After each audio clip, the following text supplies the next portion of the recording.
حدیث میں الفاظ ہے کہ آپ صلی اللہ علیہ وسلم نے ایک مرتبہ ایک صحابی کو سنا نماز کی حالت میں، جب اللہ کے رسول نے فرمایا سمیع اللہ لمن حمدہ، تو اس صحابی نے جواب دیا اللہ سنتا ہے اس کی جو اسے پکارتا ہے، ربنا لک الحمد حمدا کثیرا طیبا مبارکا فی، یہ الفاظ ادا کیے۔ نماز ہوئی تو آپ نے پڑھتے اور کہا تم میں سے کس شخص نے یہ جملہ ادا کیا نماز میں؟ اس سے پتہ چلا صحابہ تیز جواب دیتے تھے، جس طرح سے آمین کہنا چاہیے سورہ فاتحہ کے بعد، اسی طرح جو ہے سمیع اللہ لمن حمدہ کا جواب بھی آواز سے دے سکتا ہے ایک انسان۔ تو کہا کس نے کہا؟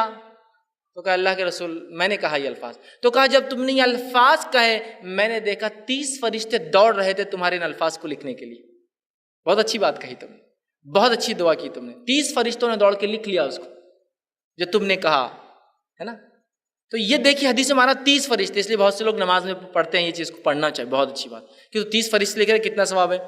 لیکن بیمار کی عیادت کا ثواب ذرا سنیے، جب 30 فرشتوں نے لکھا تو ہم یہ عمل نماز میں کرتے ہیں، بہت اچھی بات ہے۔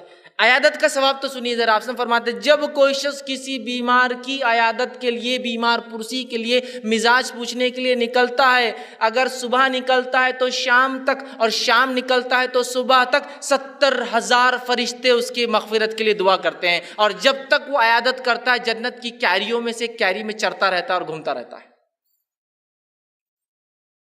30 فرشتوں نے کہا تو عمل کرتے، کرنا چاہیے، میں روک نہیں رہا ہوں۔ 70,000 فرشتے جب دعا کر رہے تو عمل کو کتنا زیادہ کرنا چاہیے، اور یہ حق ہے مسلمان کا، لیکن ہم دیتے نہیں۔ وہ فلاں بیمار ہو گئے، ارے وہ بیمار ہوتے ہی رہتے ہیں ہمیشہ، جاننے دو۔ ارے موقع دیتے رہتے ہیں آپ کو ہر بار کہ آؤ مجھ سے ملو اور فائدہ اور ثواب اٹھاؤ۔